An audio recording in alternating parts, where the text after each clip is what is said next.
Well, hello. Hi, everyone. It's funny. I'm looking at my phone right now, and on Facebook, and I'm not seeing that this is live. This is very strange. Can you guys see me? Anyone want to give me a comment? If not, then I need to do something here.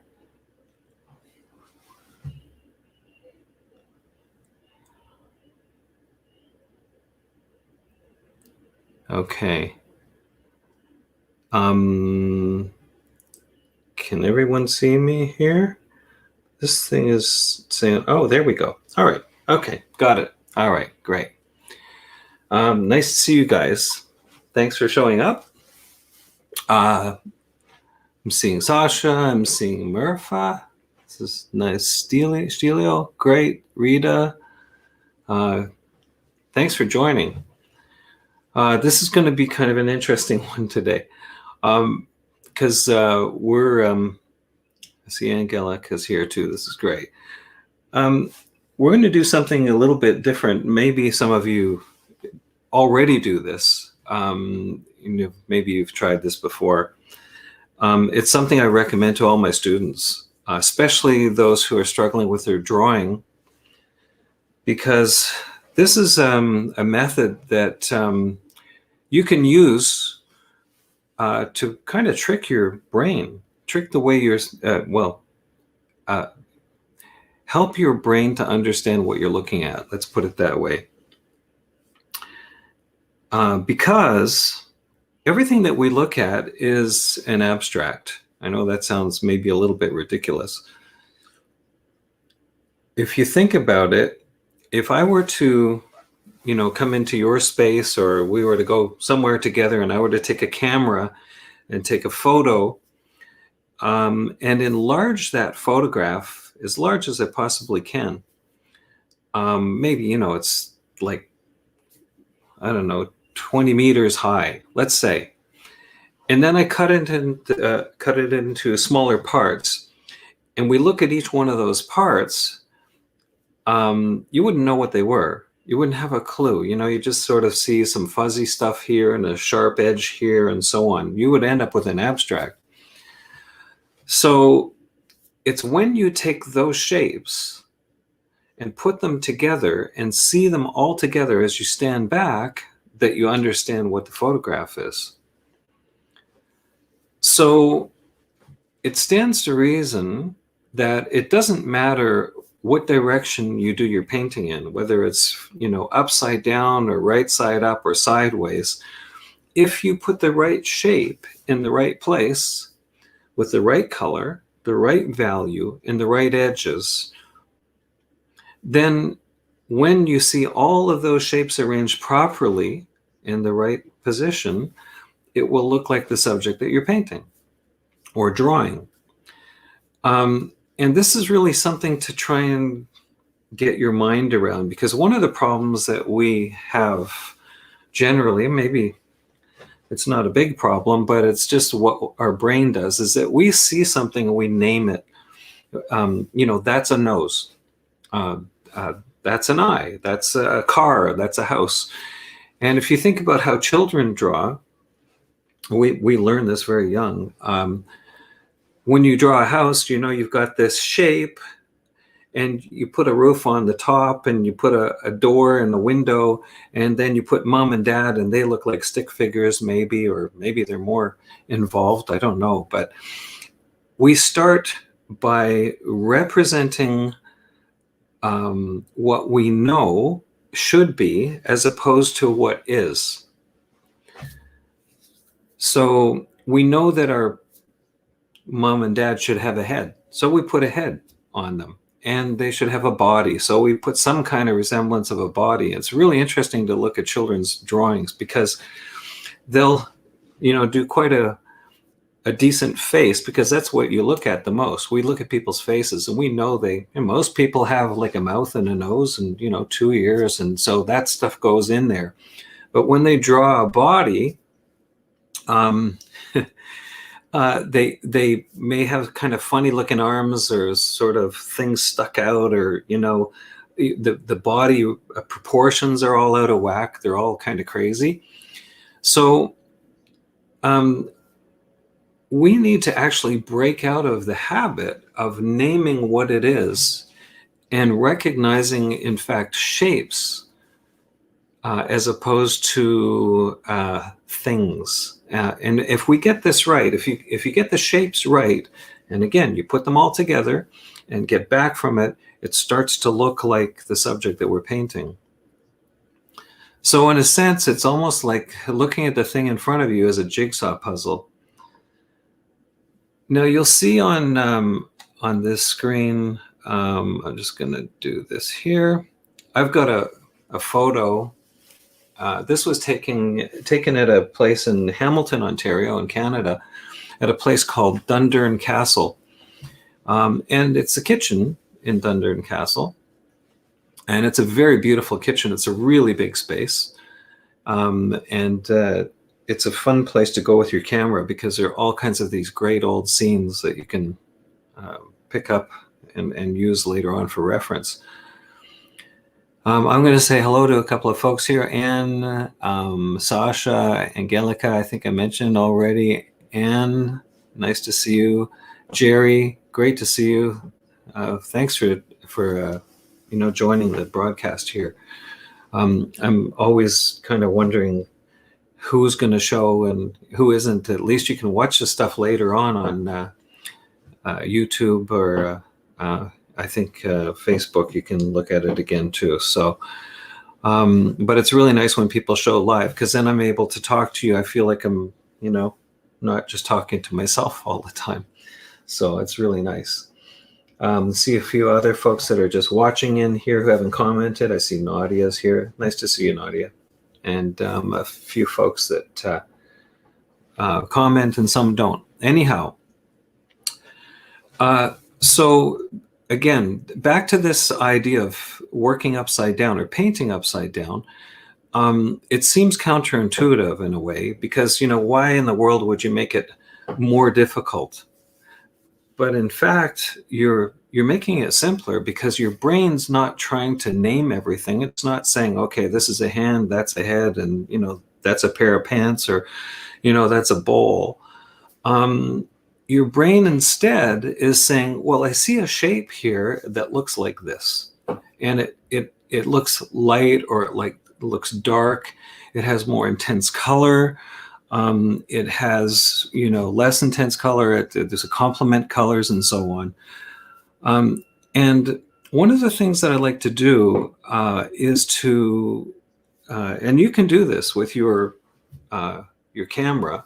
If you have an iPhone, I know it works really well with the iPhone, or if you have Photoshop, you take your photograph, and when you're resizing it, these little grid lines show.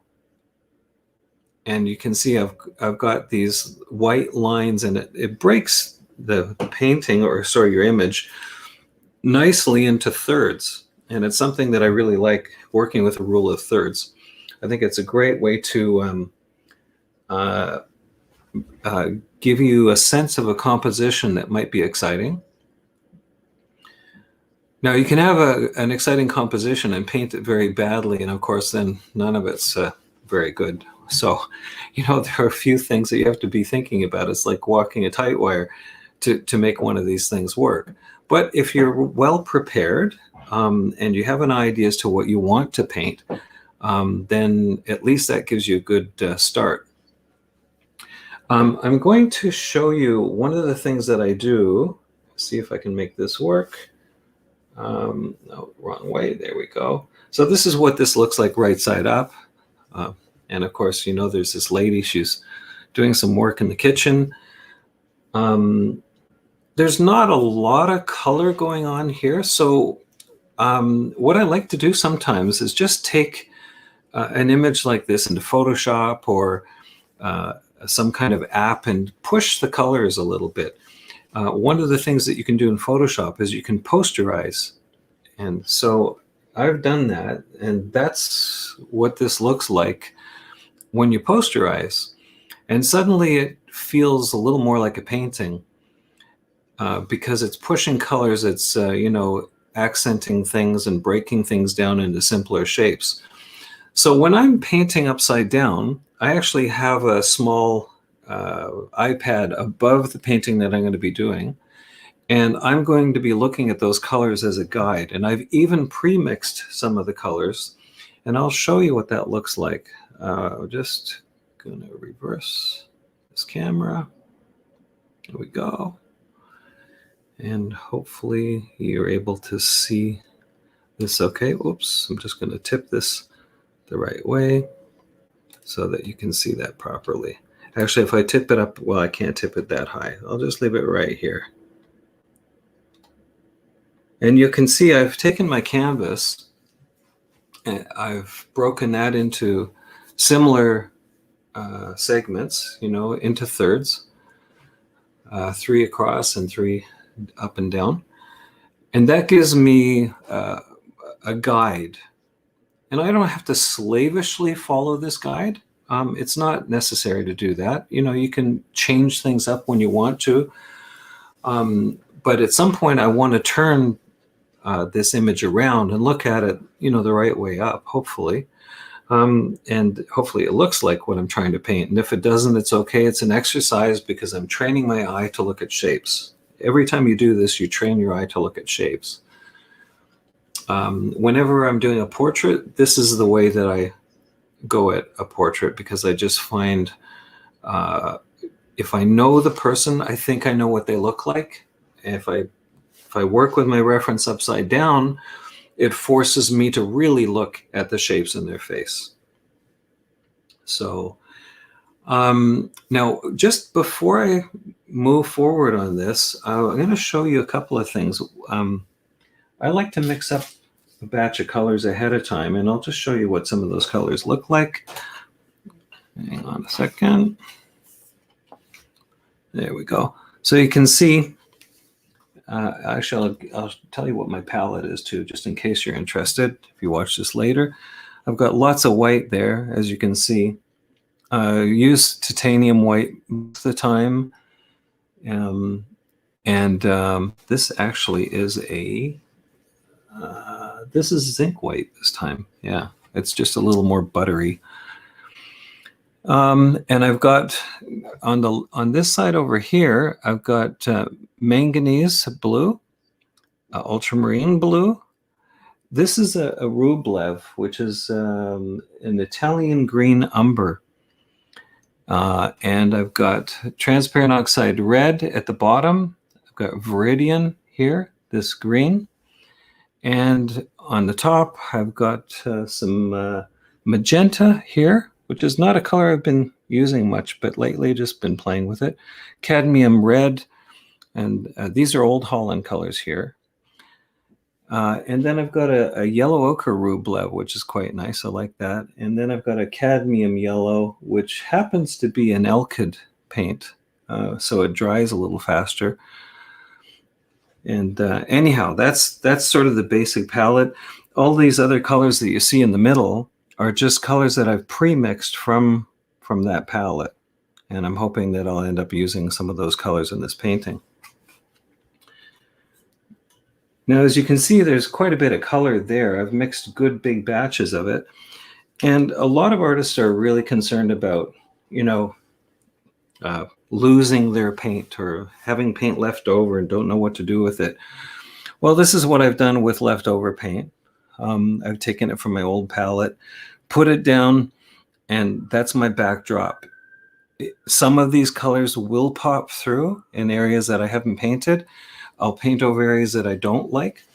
But if you have a really big painting and you have a lot of paint left over, you can actually buy empty paint tubes. So you can get them through Amazon. These are really small ones. And I use these when I'm going plein air painting. I don't want to carry a lot of weight with me. And so I take my leftover paint from my palette and just scoop it into the top of my tube, my empty tube, clean off my palette knife, and tap it down. You really have to tap it down so that all that paint settles near the tip, get all the bubbles out. Then you squeeze the bottom, and I squeeze it where I see there's some air above the paint, and then you can fold it over. So in the end, you end up with a little tube of paint that looks like this. So if you're mixing one color that you really like, and you don't want to have to try and imitate that or come to that color again because you're a bit lazy like me, then you can just tube it and you can use it later if you plan to work on your painting some more. And you can get much bigger tubes than what I have here, of course. The other thing that I do, again, not because I really hate wasting paint. I don't know, it's maybe a bit of an obsession and maybe it's silly, but I don't like throwing away stuff that's good or that I've paid for or that might go into a landfill. So, you know, it doesn't really make sense to me to just throw this stuff away. So when I'm using, I use a brush washer. I'll show you what this looks like. I have a really big one here, and I'll just tip it. If I tip it too far forward, it's going to spill, but you can see inside. This is how I clean my brushes, and all the sediment settles into the bottom of this. And after about 3 months or 4 months of painting a lot, that sediment builds up a lot. And I don't even like to throw the sediment away. So I'll drain the top of this thinner, it's a chaise oil, if you will, or odorless terps. I'll drain that into another container because you can reuse it. And then I take the sediment and I put that, I let it dry a little bit, let it evaporate some, and then I put that onto paper towels, heavy duty paper towels, and let all the moisture soak out of it. And I use a palette knife to take as much of the moisture out as I can on those paper towels. And then I put those into small tubes. I put that, what's left, into small tubes. And what you end up with is a beautiful gray of some kind. Depending on the colors you've been using over the last 2 or 3 months, you'll end up with something that's a little warmer or a little cooler. Maybe some things have a little, grays have violets. But this is a sample right here where my thumb is. That's a gray that has come from the tube of leftover sludge. Here's the leftover sludge right there. So one thing you have to be aware of when you're using paint like that, if I've got some of that gray on my palette knife right there. I'll just bring that closer. It's not getting great light. Anyhow, one thing you have to be sure is that when you paint with it, that you add a little bit of oil back into it, because when you have just the remainder of the sediment that drops down to the bottom of this container, most of the oil is all gone. In fact, pretty much all of it is all gone. So you have to add some oil back into it so that it binds properly to the surface, and that so the pigment holds together. But you end up with some beautiful grays. And again, you haven't thrown away all your paint. We spend a lot of time mixing colors together to create grays. And, you know, we waste so much paint creating grays. If you already have a gray that you can push towards one color or another, then this is a great way to kickstart it. Nice to see you, Alice. That's great. Alice is one of the 3 of the Drei Künstler. I was talking about that before, so it's really nice to see you here. It's exciting to know that people can tune in from Europe and, you know, from other parts of the world. This is just so great. Nice to see you, Bernd. All right. So what I'm going to do first is take one of the darker colors that I have here, which is actually the Rublev, and it's got a little bit of blue in it, and I'm going to draw some of the shapes out just so that I know roughly where this painting is going to go. This is dry here, and these white lines here, just so you know, That's oil pastel. It's white oil pastel. And I just drew those in so I have a guide. And because it's oil pastel, of course, it's soluble. Like I can go over this with, I can just make something disappear like that with my brush because it's oil. And I've got some thinner on this brush right now. So this is a great little technique for, keeping your painting in the oil realm, but still have some accuracy with drawing. I could always do my drawing in white and then go over it, but I've just got a guide here. I want to train my eye to look at the shapes. So typically we paint from dark to light. I'm going to throw in a few dark areas here. And I really want to keep it super simple. With a fine brush, by the way, I don't have to paint with the tip all the time. I can draw, this way with the side of the brush, and that's a nice way of getting things down. So I'm just going right for the focal subject right away. And I want to paint the shapes that I see. When I chose this canvas, by the way, or this board, I got a sense of where the light is coming from when I look at the subject upside down. And maybe what I should do, I'm just going to share the subject here if I can. See if this works. Okay, now what I need to do is I need to turn that over. There we go. So you can see essentially what I'm trying to do here. Okay. Now all I'm going to do is paint shapes. I'm just going to imitate the shapes as best I can that fit within each one of these rectangles. And I'm not going to go crazy trying to replicate everything down to the, half centimeter. That doesn't make sense, because at some point I want to turn this around and show you how it works once it goes right side up, and I'll make some corrections, hopefully not too many. So I'm working fat over lean, which is the traditional way. I've got a little more oil in my brush so that this feels, it dries right. Okay, so if you paint thin over top of fat paint, which means that there's more oil in it, that's when you get all the cracking that happens. So in the old masters' paintings, when you see the cracking, that's one of the reasons why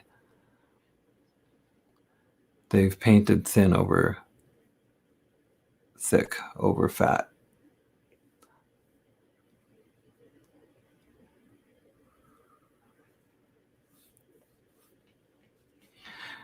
Now, painting this way, of course, forces me to really focus on these shapes and get my proportions right. And if you watched me before, that I use a Q-tip. If there are areas that I don't like, because the paint underneath is dry, I can literally get rid of it this way. So I'm happy to do that where I need to. You can use a rag or a paper towel or whatever you need to. There's another little thing I'd like to show you while I'm thinking about it. Sometimes, we're painting straight edges, and you don't want to go crazy doing this, but, doing a freehand straight edge like this here is a little challenging. Let me just bring this up full screen. There we go. So this line here in the photo that I'm working from is straighter and cleaner. So I'll take a knife, a putty knife like this, put it against the edge, and just paint against it this way. I can do the same here. And very quickly, I end up with some clean lines. And if you don't like what you've just done, by the way, I can just take some thinner on my brush, and let's just clean an edge off here that isn't very clean. So I can do that too. And suddenly I've got two fairly clean edges that are still, loose, but they're at least straight. When you get older and shaky like me, then you need these techniques to sort of keep you on track. And speaking of straight edges and putty knives, I'm going to use that to place a couple of edges in here as well.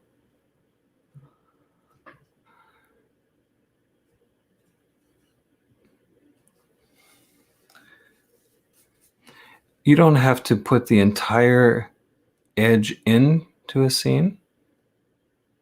Our eyes, our brain actually starts to understand and make up for the things that we're looking at once we look at things right side up, hopefully.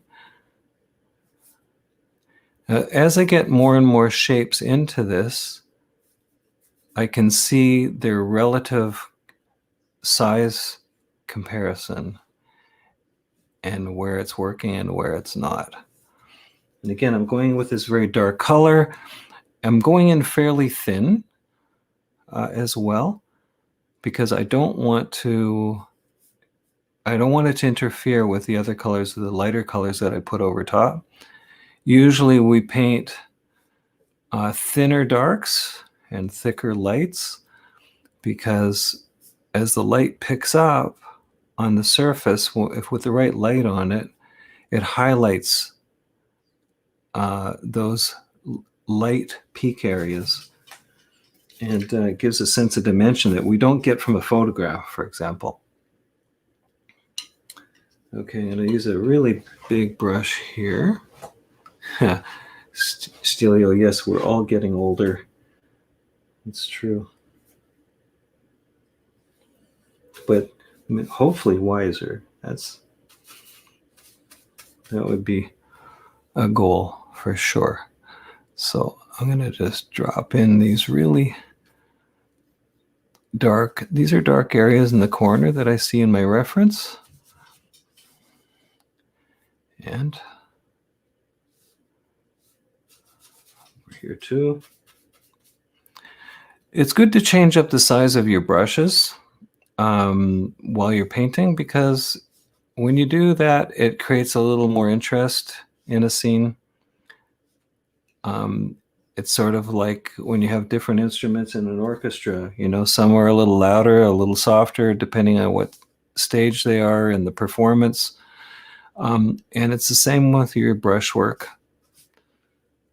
When you put a brush stroke down, in theory, I've heard this lots where, the brush stroke that you put down should be kind of like the final brush stroke. I guess I'm not that good.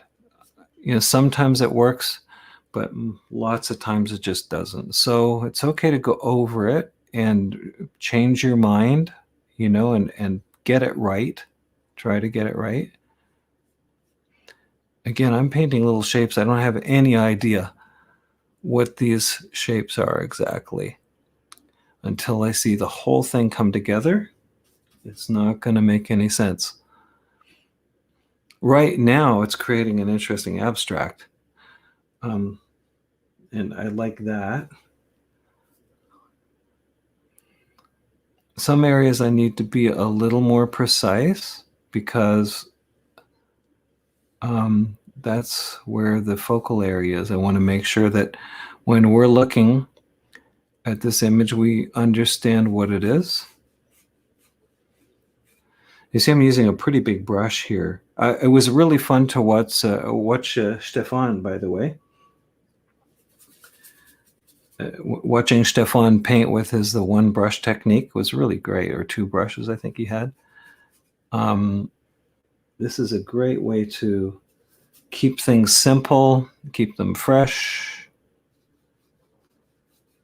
I'm going to imagine my windows going in right about here. Now it's funny, I've just named it as a window, so I'm almost contradicting myself here. I should be looking at shapes, forget it's a window. When I turn it the right side up, maybe it'll look like a window. And if it doesn't, well, this exercise is the point. So you can do it better than I'm doing it.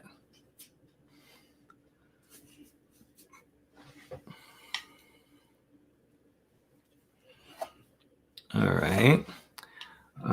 Now there's an area here that I want to be fairly precise in. I know that it's a chair, but I just want to paint the shapes that I see. So let's see if we can do this. I see a shape that comes in right about here.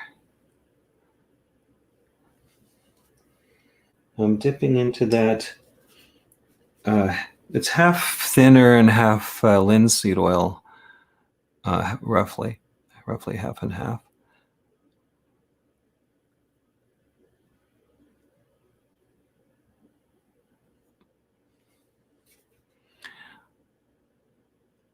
One of the things that I like about this method is that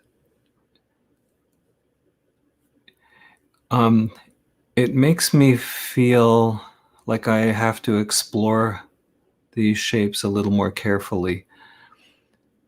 If I was painting the chair the right side up, I don't think I would be as concerned about these shapes. I would just think what a chair looks like. So like I just paint a chair. There we go.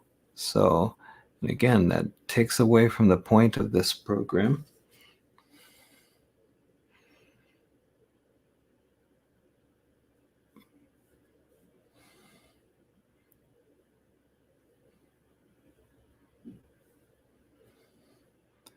And of course, knowing that I can go back and correct anything that I need to later, because it's just paint, right? And because it's oil paint, you can move it around forever until it dries. And even if it does dry, we get to paint over it again. So there's no worries there.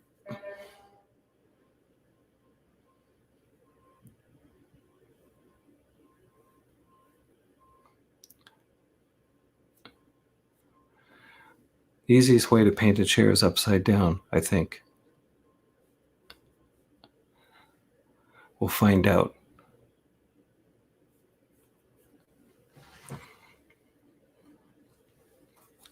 All right. Now, there's a little bit of something that's going on over here. It looks like some kind of like a butter container or something. So I'm just going to drop in the shape that I see. In the top of that, there is a little lighter color. Almost looks like a bit of an ochre that's going on. I'm just going to throw that in right there.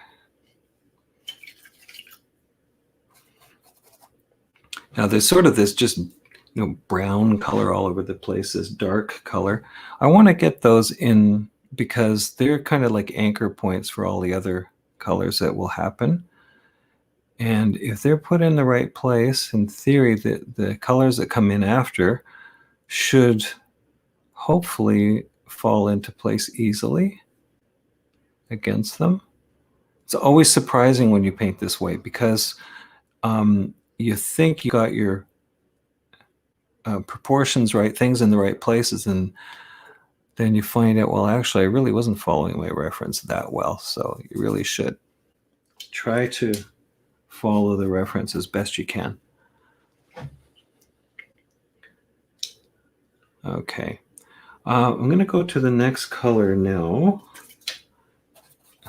And this is a nice warm color. This is transparent oxide red, which is it's really almost like an orange. So it's a very powerful color, and sometimes it can be too powerful. If you find it gets too intense, you can bring a green into it, which will knock it back, like a viridian, something like that. And that works. That's too strong right there. Now, for some reason, I have just lost my sound through my Bluetooth. So I'm going to try putting in my other earphone. Hopefully this works. I'm hoping you can still hear me. Okay. All right. I'm not sure I'm connected now. This is a problem. I had some real issues with audio before. I'm going to attempt something here and hope that I can connect you again.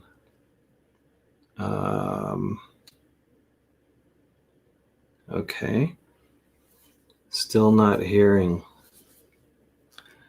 Okay, this is a concern.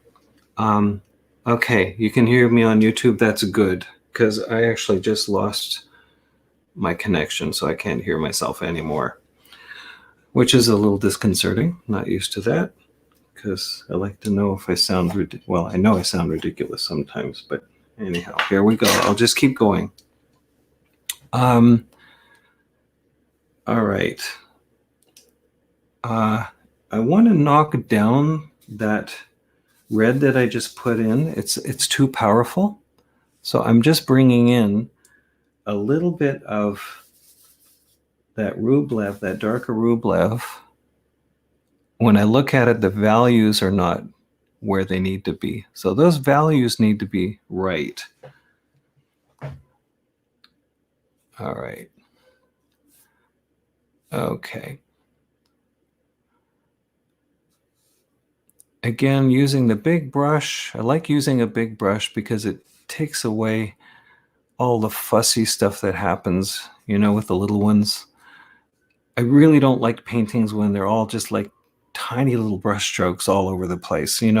That's not to say you shouldn't paint that way, but if you want to keep your painting strong and fresh, try to go big and bold. And you can always go back in and detail areas where you need to later. I know there are a lot of, especially with portraits, sometimes you have no choice. You've got to get in and you've got to work those details out. But the big brush just gets you a different feeling altogether. Okay, and I'm going to, I'll bring up the reference as well. Unfortunately, the reference kind of cuts into this image a bit. So you don't see the whole thing, but while I'm painting on this side, definitely, why don't I do that? And since I'm painting from this image here, which is posterized, I'm wondering if I can turn that. I don't think I'm going to try and turn it around right now. I'll just leave it as it is, because that way you can at least see the colors that I'm working to without me making a mess of trying to figure out what happened when you all disappear. I've already had my sound conk out on me, so I don't want to push my luck. All right. I'm going to bring in a palette knife here just to get some more textures going in an area here. I like using the palette knife to create shapes because they're nice and clean, these shapes. They're simultaneously precise and random, if that makes any sense. Those kind of textures that you get, they're random textures because of the surface, but they're also precise enough to say, well, they're forming some kind of shape. So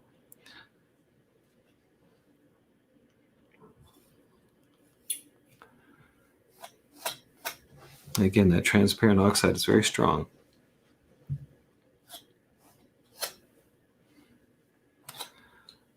Okay, I see a little bit more of it over on the other side of the painting. Over in this area here. And it's close to that little pot shape that I see there. Sometimes I don't like to mix, I don't like to have the color too clean either. Like I like to have a variety of broken colors happening within one color. So that can create interest as well. You're the one who's making the rules in the end. So you can play with these things until it feels right. Don't be afraid to work intuitively, because that's what makes it art. You know, that's what makes it something different from a photo and different from someone else's painting, for example. So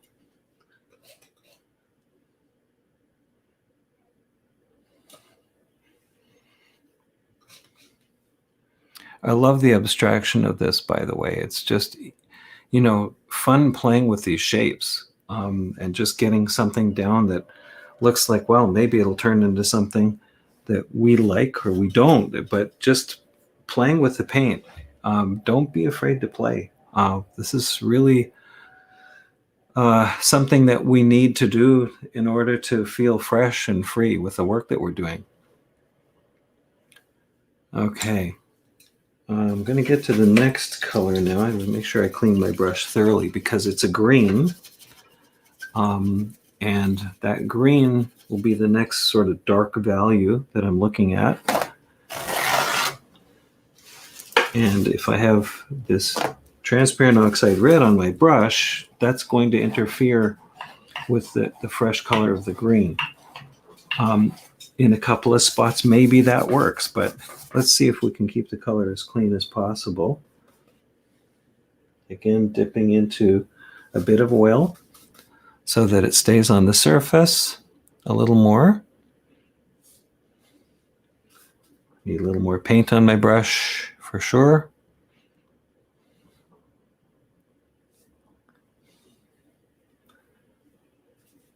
Sometimes that kind of thing happens. It's okay. We're not slavishly following a photograph. We're trying to create an image that has a sense of what's going on here.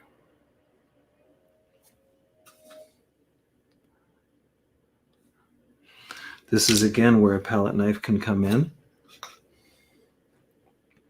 And I can get some nice broken color up against the edge of that transparent oxide red. Even in areas out here, I get a combination of the two colors. They kind of slide into each other a little bit. Letting the textures underneath do some work for you. That's the idea here.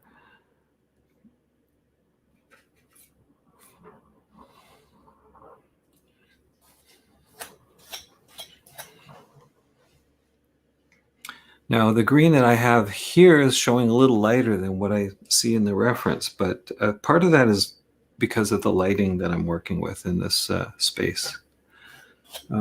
So that's okay. I'm going to take a lighter green over here. I just want to sort of get a sense of the greens that are going on right now through this painting. In a way, you know, it's almost like an impressionist painting. It has that feeling, a bit of a broken color here and, you know, bits of broken color here and there. So I like that. Love impressionist paintings, of course. And we can do it our way now. I have to do it like Monet. In fact, I don't think we could do it like Monet. Maybe some of you can. I know I can't.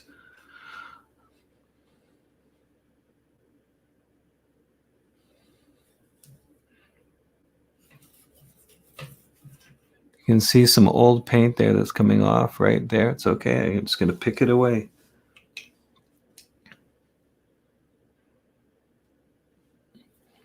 Just adds to the textures.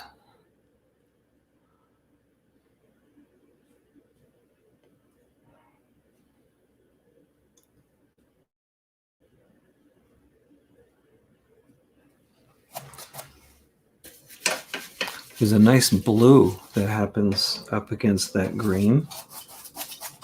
And it's not a color I pre-mixed ahead of time, but it looks a bit like a combination of ultramarine and manganese.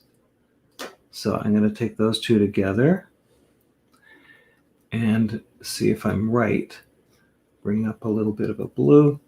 It's super intense. So if I put that intensity into the painting right there, it's going to look really strange. So I need to lighten it a little bit. And of course, the complement color to blue is orange. So I'm going to take a bit of cad red and a little bit of cad yellow, and mix those together and bring in just the tiniest bit of orange to neutralize the color. It's a quick way to neutralize the colors, to go to the complement side. I'm even going to lighten it a touch. You can't see any of the stuff that I'm doing. One of these days I'm going to get my palette figured out for you to watch too. And it needs to be a bit lighter. And value, get your values working. That's really important.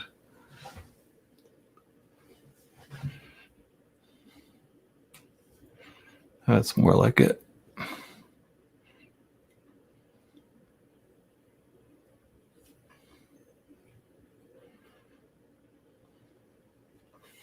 And I'll just get a little clean color in there with my brush.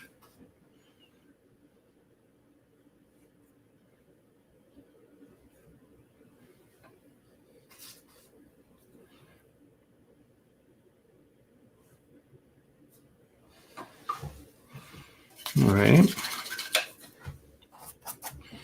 So looking at it right now, like when I look at it upside down, it's just a mishmash of a lot of different things.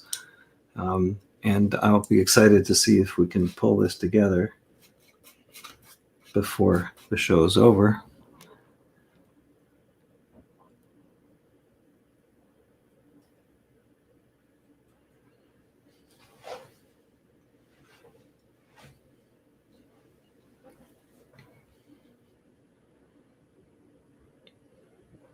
Now, some of you get tired of listening to my voice. You know, you can always just put on some interesting music in the background.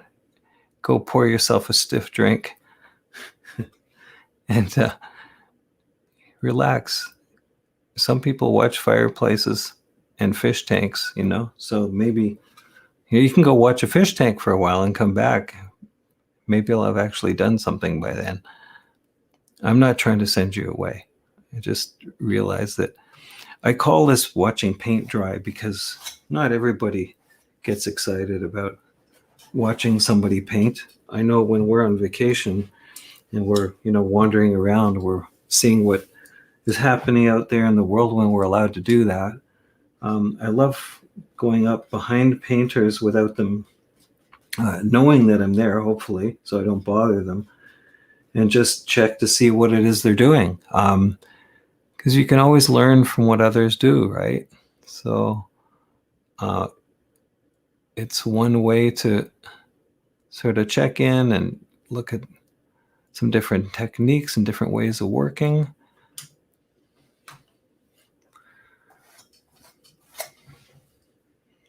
Now I'm going to put in a couple of lights. Normally it would work, you know, sort of from dark all the way to light, but I do want to put in my extremes at this point. Because that way I know what my range of values is going to be. So I'm taking an almost pure white. It's not pure white. I'm bringing a bit of blue into it, and I'm bringing in, if I had cobalt blue out, I'd use that, but I've got a combination of ultramarine and manganese, which is a warmer blue, by the way. So I'm looking at this as sort of cool light from the windows and warmer shadows, warmer areas in the darks. That's how I would set it up typically. But I'm just going to use the colors that I have out here. There's nothing wrong with that because you still have color harmony. It's okay. But in nature, it sets it up that we have warm light, cool shadows, cool light, warm shadows. So that's just something to be aware of when you're painting. Most of the time, that's how it works.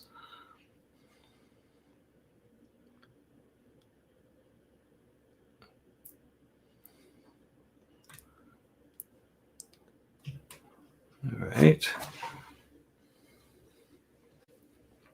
Okay.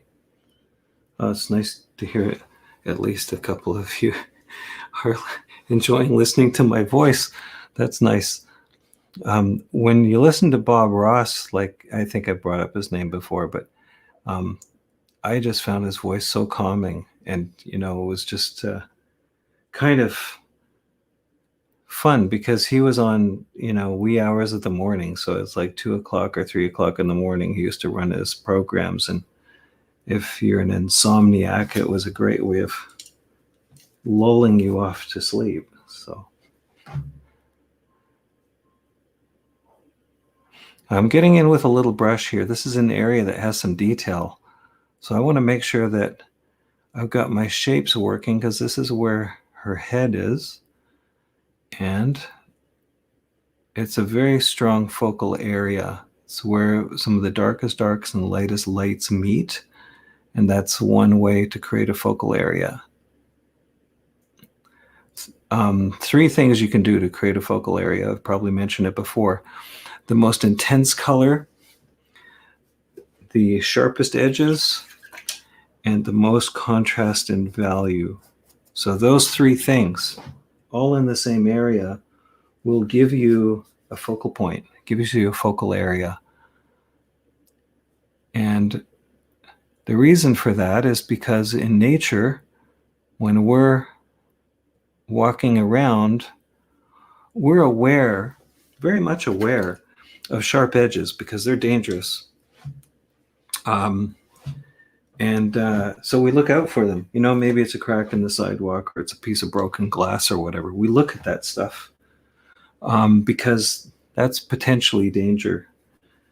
Intense color, we look at that. We look at stop signs, and we look at brilliant birds and beautiful flowers that catch our eye.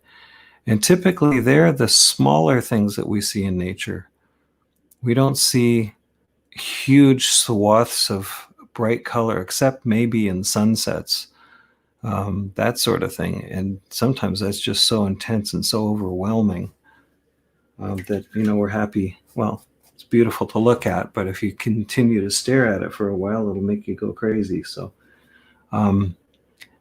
it's good to have not too much color. And most of nature is a lot of grays of one kind or another that set off the intense colors that we see. If you see a snake with bright colors, you want to stay away from it. Okay, I'm going to go into, speaking of bright colors, again, this is the focal area and the area of the most interest. So I want to try and bring in some intense colors. When I say intense, it doesn't mean they have to be, right out of the tube. That's not what I mean. They just have to be intense relative to the other colors that are around them. So you'll see how these pop out. The pinks and the greens against each other, create quite a dynamic color feel.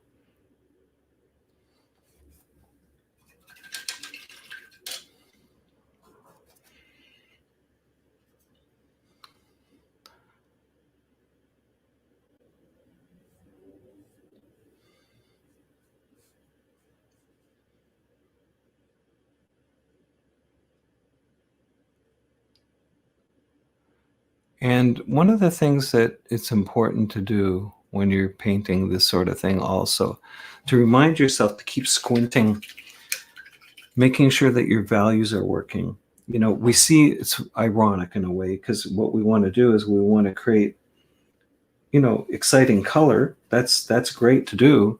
But at the same time, we want to make sure that the colors are in the right value range. So when doing a painting like this, you want to make sure that you keep squinting to be sure that the relative values of all of these things are working against each other. That's all part of the shapes that need to make this work.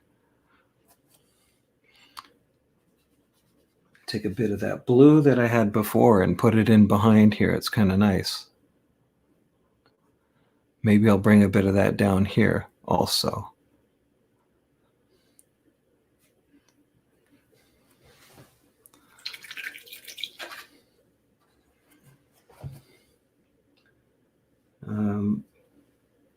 going to create a little bit of a focal area. I'm going to bring in a color that I don't have anywhere else, which is a bit of a violet. This is something that's fun to do because you can create color in an area, again, that's somewhat abstract, that isn't in the rest of the painting, and our eye is drawn to color that isn't anywhere else in the painting. So that's just something to think about. That's another way to create a focal area.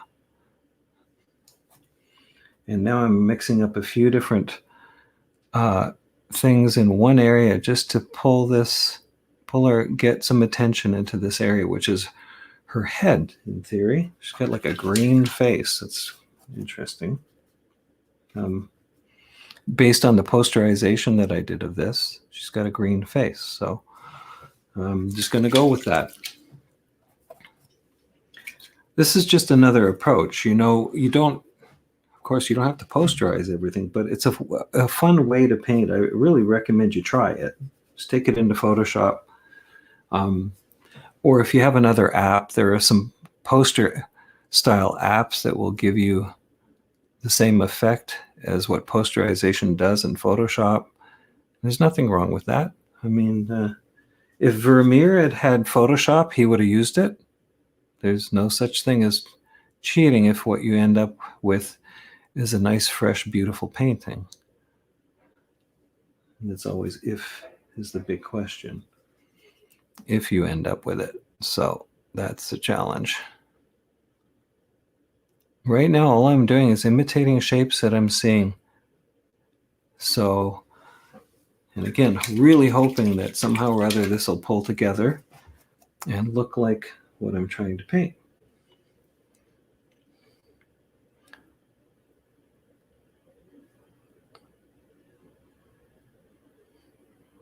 And if it doesn't, well, it was fun painting.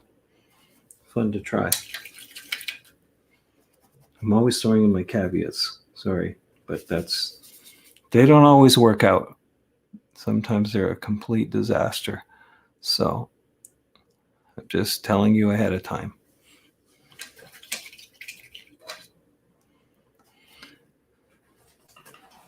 Sasha, you're saying thanks to Banksy. I just listened today to Bob Ross. That's an interesting segue. Probably couldn't find two artists further apart from each other. That's interesting. You can learn from both those guys. We were in London a couple of years back, and it was really fun to do the graffiti tour in London and look at some of Banksy's work. Of course, it's all hidden behind super secure plexiglass now because of his work is so expensive or valuable, depending on how you want to look at it. Expensive is a good word. A master of self-promotion. That's what he has been, among other things. I like his concepts, actually. So I've got all kinds of little grays and things going here. Now this is, at this stage, when I get into some of these little detail things, I can get a little too picky. So I want to be careful not to do too much of that. I want to get an impression of what's happening. But I don't want to sort of get bogged down in all the little details. That's really, a little bit dangerous to do that. Because then you start fiddling too much, and then you start fussing too much, and before you know it, your painting starts to fall apart. So I'm just going to put in shapes that look like what I'm seeing and hope that when I turn this thing around, it actually looks anything like the image that I'm working from.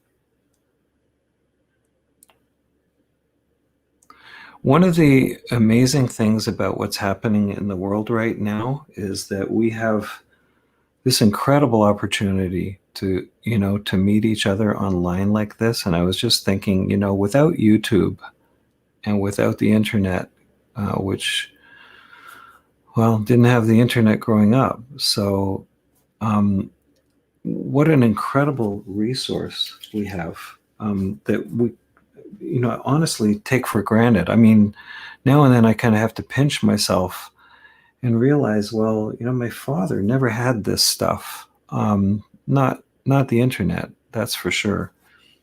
The first time I ever went to visit him with an iPad, I had, he was pretty much blind. He was in his 90s and pretty much blind. So he couldn't see what he was holding. I put it in his hand and I said, I want you to guess what this is, Dad. And he said, well, I don't know. It kind of feels like a heavy book, but it's really thin. And I said, well, if you can imagine that it can be 1,000 books. And he said, well, I don't understand. I said, well, computers. You worked with them in your job. And he says, yeah. So I said, it's a very skinny computer, but it'll hold 1,000 books. And he said, well, the computers he had at his office, he worked with the weather department, where they filled rooms. I mean, they were massive. So the idea of this was just so extraordinary to him. And then I went on to tell him that, you can use it as a telephone if you want to. And that was incredible. He couldn't believe it. I had to call my sister in Saskatchewan to show him how that worked. And I said, also use it as a guide when I'm driving. It has a map on it and it speaks to me, tells me which way to turn and all of this. And he was like just blown away with this. And, I think back on that experience and realize the stuff that we take for granted right now, like we just pick up a device and we're able to, contact whoever we want anywhere in the world. And, for you folks who are checking in right now, I mean, it's pretty amazing when you think about it, that I can be here in a guest bedroom and painting away, and you can be wherever you are watching this. That could be anywhere from a cafe to your own, home or in a class setting, because that kind of thing is going on too. There are classes going on all over. I guess I don't need to tell anyone this stuff, but I just still am totally knocked over by the technology that's available to us with the press of a button. Having said that, my sound kicked out, so I'm impressed most of the time. Let's put it that way. When it doesn't work, it really is not fun. But can't thing works all the time ever. So you do the best you can with what you got.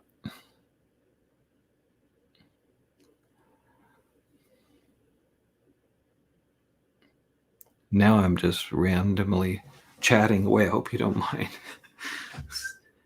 Yak.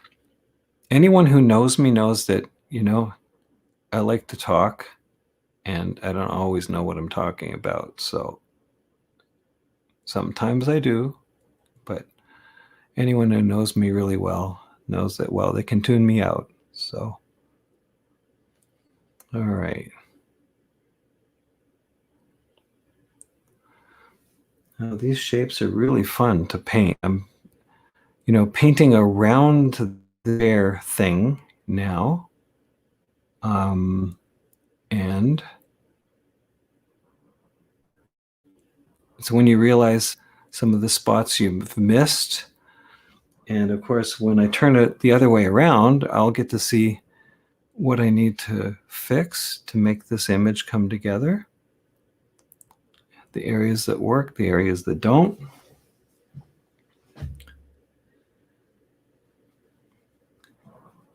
All these little pinks and blues and greens going on in the chair itself.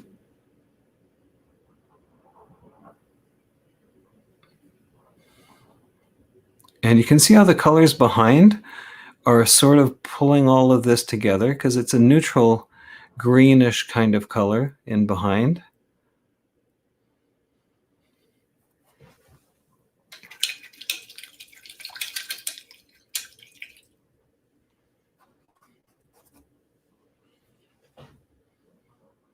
Okay.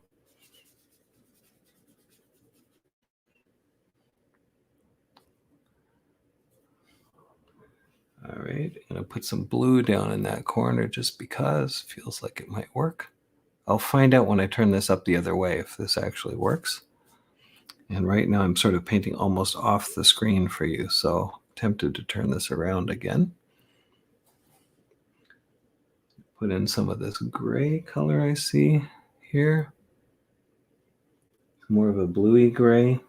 Always thinking about adjusting the color as you go. You know, you need to do that to make it work.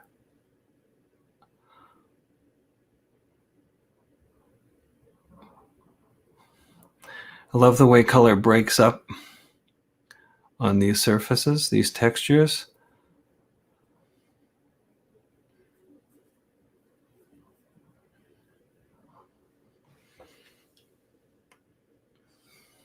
Okay.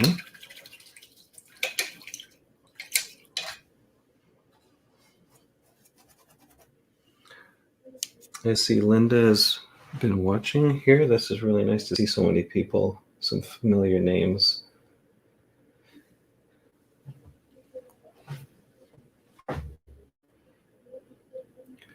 All the way back to days when we were doing stock imagery.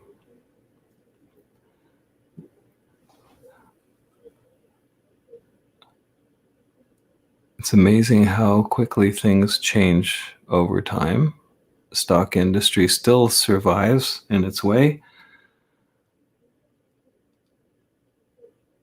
Not everyone survives it, but the industry itself seems to carry on. And when I talk about stock, for those of you who don't know, it's like creating images that will work for corporations or, you know, for insurance companies, banks, and healthcare, and all of those things, telephone companies, and so on, institutional stuff, and editorial too.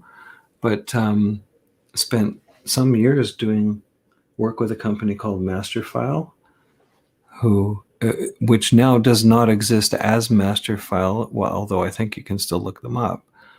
They've been taken over by another company, and they still have stock images out there.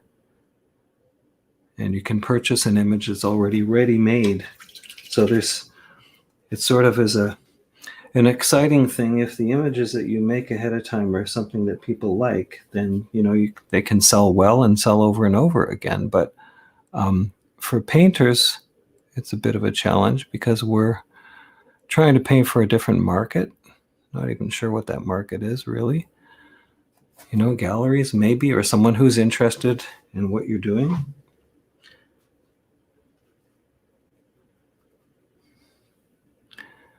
We don't do, I guess there's still some artists who do work for churches out there. Restoration work and new work also. That was like the really big thing way back in the last few hundred years. Churches were the source of income for a lot of artists. My wife and I have been watching the program Medici, and it's on Netflix, and it's fabulous. Actually, it was really amazing to see what was happening in Italy way back.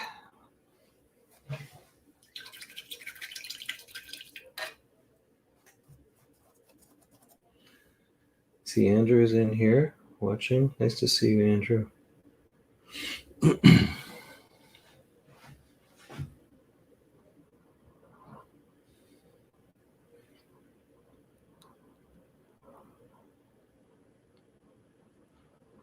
Where are we? 309. Okay. All right. This is sort of at an interesting stage now. I'm very tempted to turn it around. It's kind of hard to resist the temptation sometimes. You just want to do it. so I can see if it looks like anything yet. But before I do that, just a few more colors.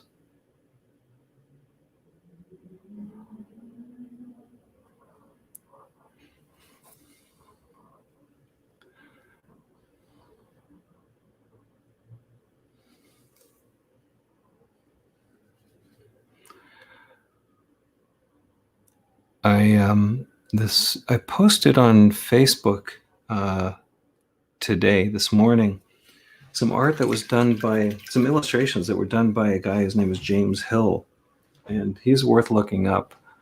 Great Canadian illustrator, did some phenomenal stuff. And one of the things I really like about his work is all the sort of shapes that he was able to put together in various color relationships and still kind of hold the entire image. It's challenging to do that. It's sort of like when you look at a Gustav Klimt painting, you know, there's so many little shapes going on, and yet the entire message overall is still working. And that takes a great deal of control of values and color relationship to make something work. It really is challenging.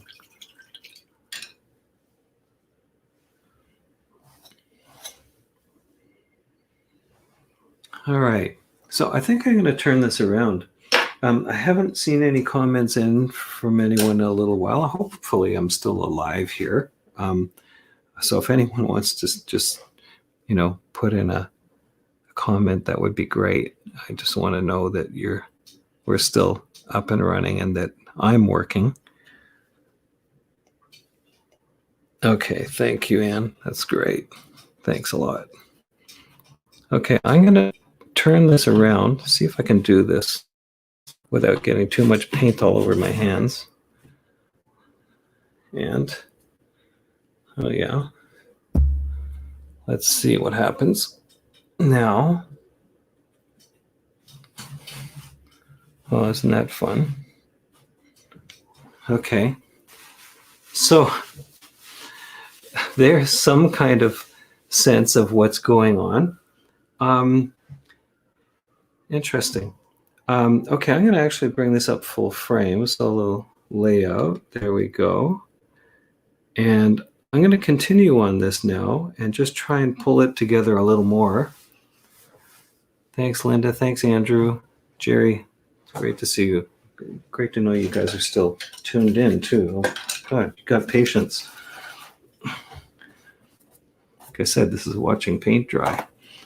All right, so at this stage, what I want to do is I'm going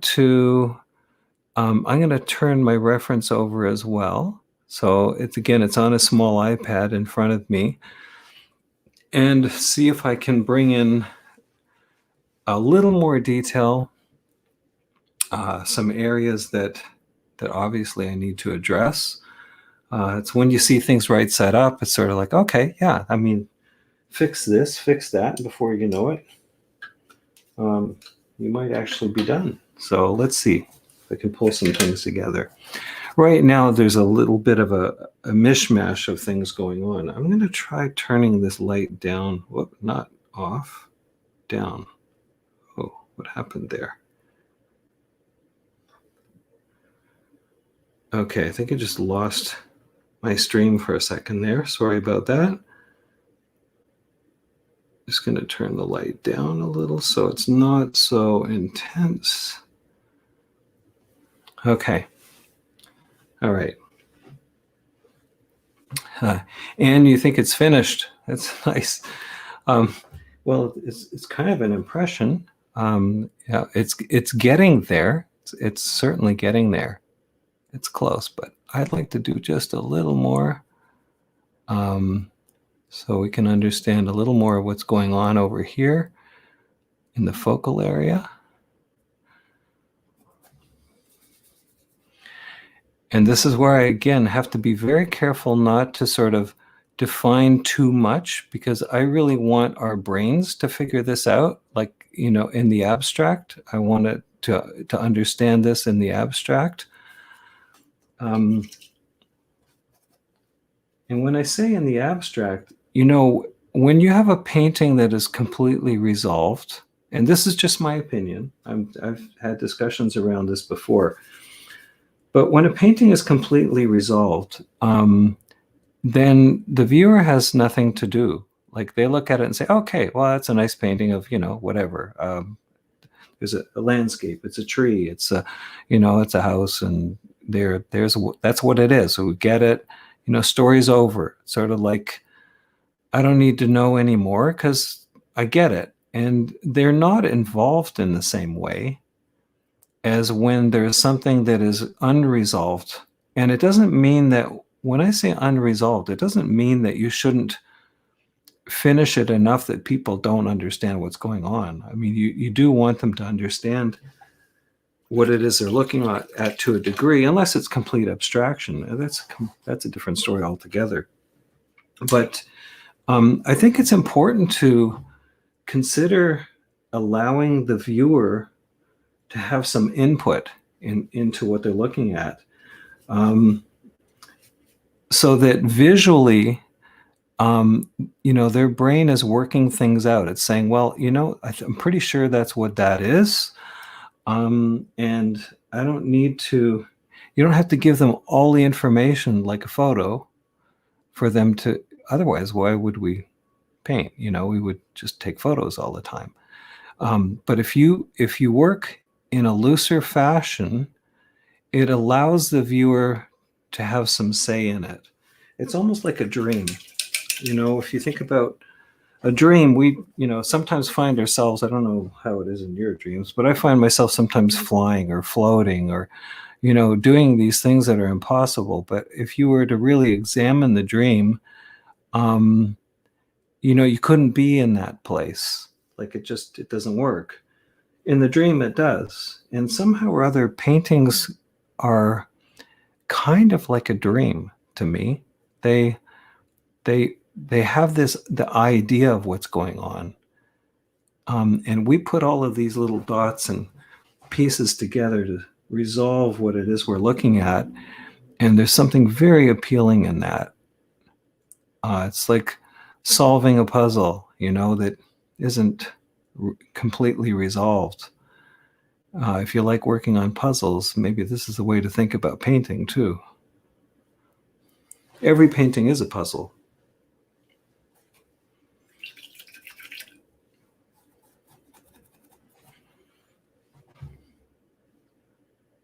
Okay. I'm going to bring a little hit of color in here. And, you know, the temptation for me right now is to like paint in features, like go into the nose and you know, the eyes and all that kind of stuff, just to bring it up further. But if I do that, then I'm telling too much of the story. I want you to look at it and say, well, I think there's a person there. Seems like they're doing something at a table. Not sure what's going on at the table. I'm going to go back now and look at the larger shapes again. I want to get those big shapes working because the big shapes contain all the smaller ones. So this is where I can pull some things together. I can also bring in a little bit of exciting color into some of these areas, because this is where the light is, and I'm going to really just drop some good strong color in the window area.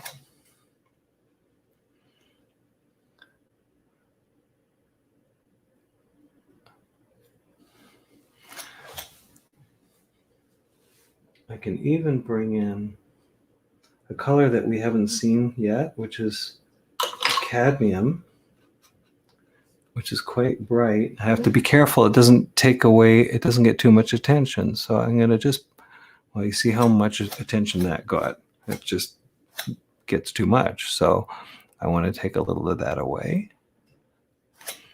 And that's as simple as using a palette knife to do that. And then scrubbing through it a little. You know, loosen it up. Don't be afraid to do that. And I love the play of warm and cool. So I can bring a little bit of a cooler color up in the top here. And I'm going to go in with that, the light in the windows, a little more of that.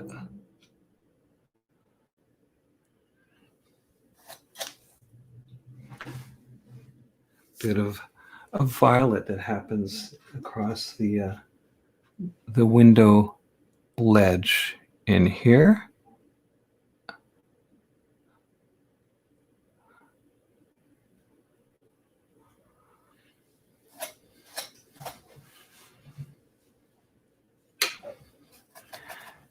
And I need some of these colors to lighten the table up. Again, that the light that's happening in this area is spilling across this table and defining this area a little more. So that's going to make that jug or whatever that is stand out a little more. There's a shadow that comes away from the jug. Now I'm starting to name it. So see, that's one of the dangers. You have to be careful not to start naming everything you look at. I do want to understand what's there. I mean, that makes sense. But I still want to continue on this idea of abstract shape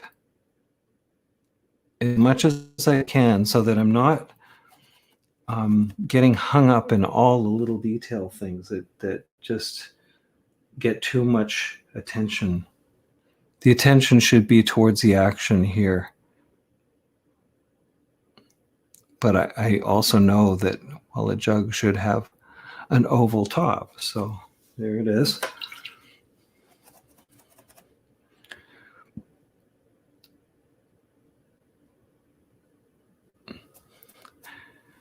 So painting in a lot of ways is kind of like a meditation. You know, it's just settling in and putting in the things that you think will enhance, that will make it look better. Doesn't always work that way, of course. You know, we're attempting to imitate something that's happening here. But in the process of doing that, we can play with color in a way that it's very hard to do with anything other than paint, honestly. There are some good digital programs. I like working with Procreate. It's kind of fun. But in the end, you end up with an image that's relatively flat, I would say. So that's just something to think about. You know, you're ending up with an image that has been made on a machine with a flat surface, and there isn't any texture to it other than the texture that you try to recreate. Whereas with a painting, it really is texture. That's what it is. Now, that color's a little bright over there.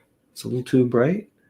So I'm going to knock it down just a touch. All I have to do is bring a green into that pink. And I can create a pink that has less intensity. So let's see if this works. Yeah, that's better. So it's not fighting with the other stuff that's going on over here. That's important.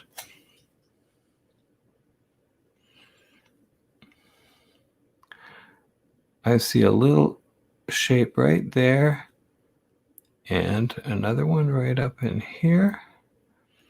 And I'm just going to pick up that shoulder there a little. And in here, there's a little something there too. Don't ask me. That's just the shapes that I see.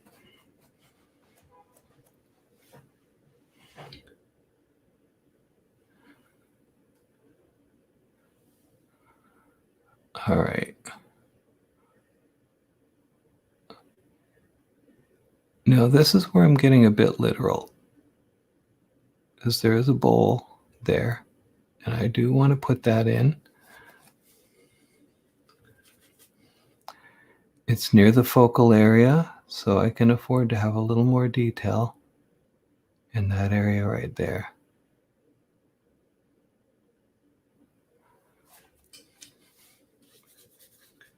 bottom part of the bowl goes in under here, and it connects to another bowl.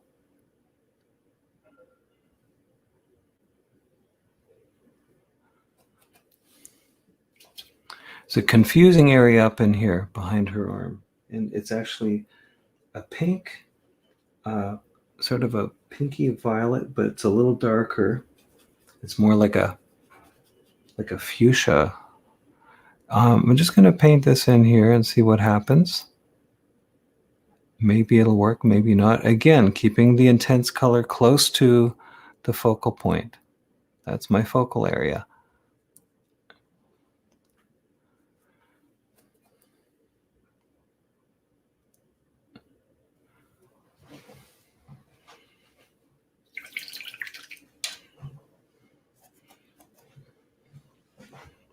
Though I'm not unhappy with my chair, by the way.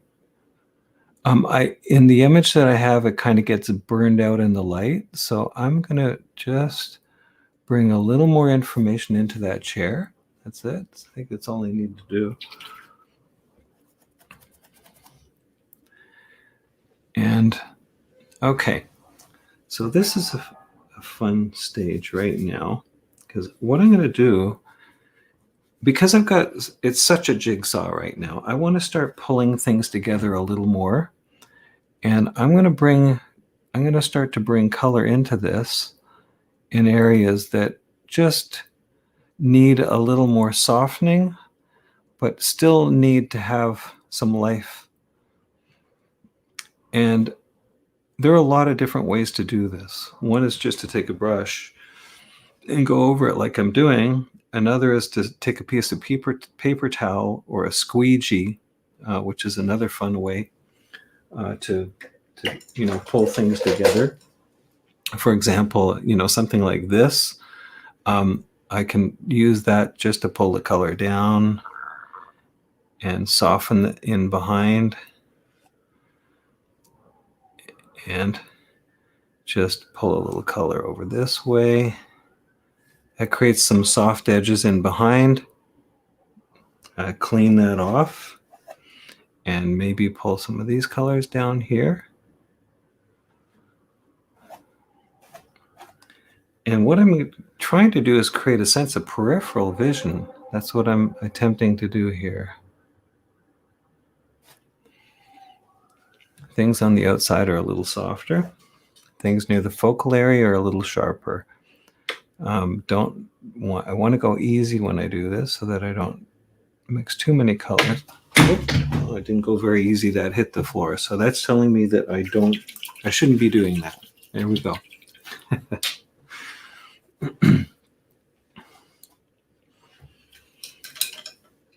All right. I'm going to take now a soft dry brush, and there's a fair bit of paint on this painting already. So I don't need to add a whole bunch more, but I can go in with a soft dry brush and I can just soften a few areas down.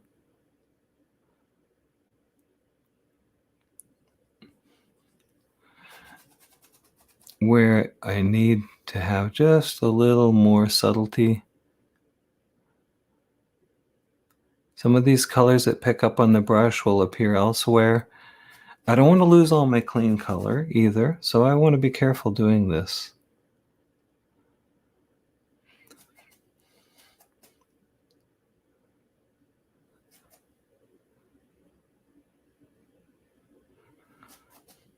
And suddenly we get a sense of pulling things together, again, without getting into too much fiddly detail. I'm using what's there, what's on the board, to give me an indication of this sense of light. So the softening of edges, just going in and softening a few edges.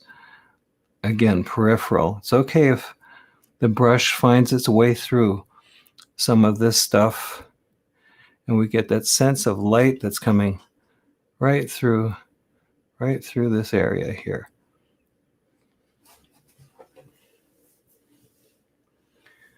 All right. This is the point where it's really easy to destroy a painting. So it's knowing when do you stop. Maybe it's now. I don't know. I'm going to just define her apron a little more. And what time are we at? 3:30. Oh, wow. It's like time flies when I'm having fun. Hopefully this has been fun for you guys. I'm just going to define her apron a little more here. Get a couple of darks going in underneath so we know where it begins and ends at the bottom. And strengthen these shadow areas. Come away a little more.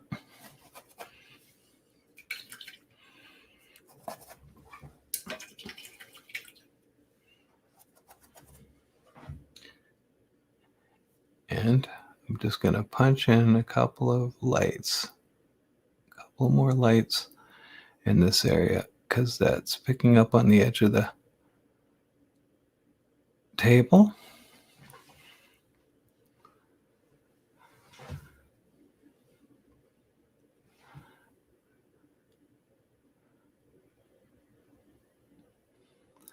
There's a couple of bright little spots that happen in here. And here.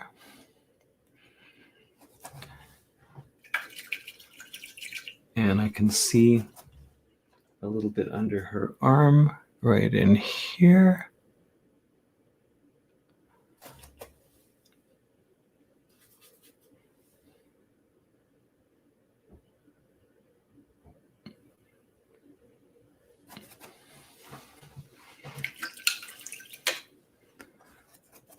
She's wearing a funny kind of hat. I have no idea what she's wearing here, but just going to throw in a little bit more color there. And I'm going to change her face from green.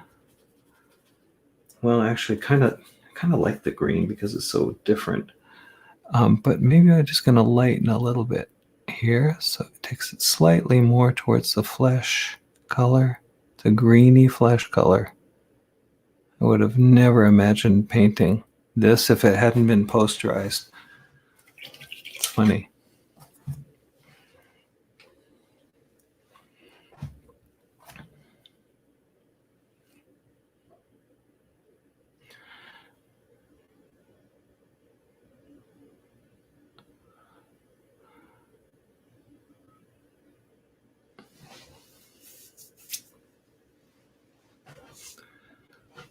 Thanks, Andrew. Yeah, it's funny how when you pull a brush through things, how it sort of blends, it pulls things together, and some of those edges seem to have a little more believability.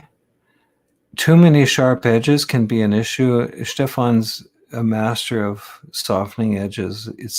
I've learned a lot from watching him, and that was a common issue with me. I was always struggling trying to get my edges to work. In a painting like this one, it's more like sort of a jigsaw feel. I think it's okay. But when we were painting from life, he really was able to create some fantastic edges that just really, they were where they had to be. It's really good to paint with someone that you can learn from. And Stefan's a guy who you can really learn from. So I think he has his stream going too. So I'm hoping you guys are checking in on that as well. You can flip back and forth.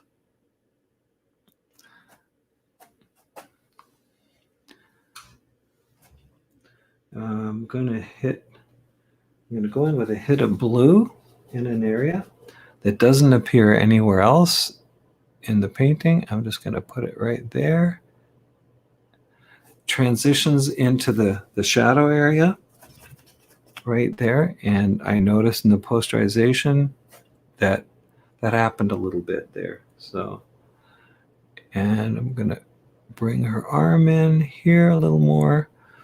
This is where, you play art director, right? So get rid of the stuff that is confusing, entirely confusing, and hopefully put in stuff that cleans it up and makes a little more sense.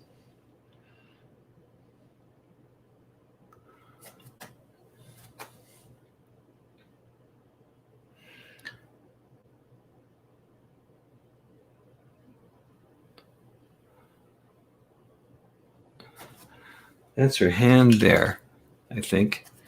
So maybe I'll give her a green hand as well. Why not? Here we go.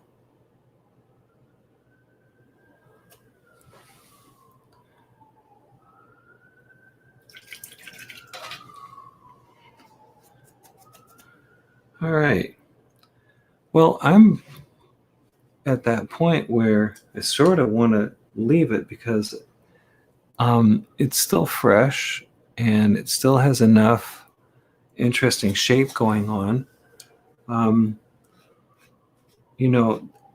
always, Stefan and I paint together a lot, and at the very end, sometimes I'll just throw in some things that feel like they should be there. And it's like, he would say, like, you're doing the Andrew thing. But I want to do that. I'm just going to, because there's a lot of light here, and this side here doesn't feel like it has enough going on over here to pull my eye into that area. So I'm just going to do this. And we're going to pretend that the light actually makes it all the way over there. And I'm hoping that that will actually help a little. And that gives me a sense of being able to get into the painting this way.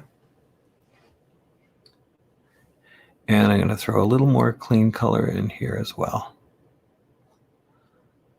as if the light from that window up here is throwing some of those colors down there.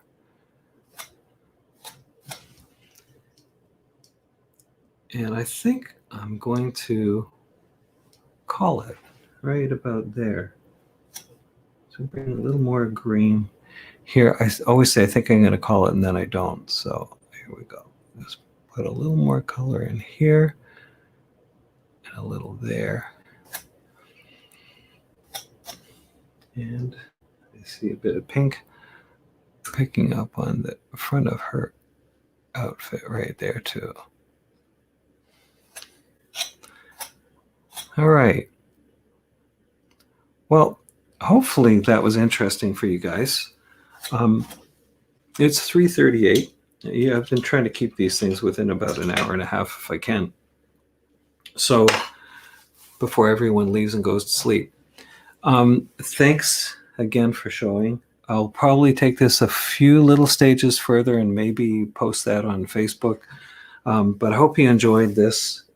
Really, again, thank you so much for showing up and being part of this. And if you find this exciting and you want to pass it on to others, please send the link, or at least let your friends know. If you haven't subscribed, I really appreciate if you do, because I am trying to build my audience, and I'm hoping that by doing that, my work gets out to more people and they can see what I'm doing. But as well as that, I'm also trying to do something that, some people who can't afford art classes can at least check in on this, and they'll learn some things. They can try things out maybe they hadn't tried before.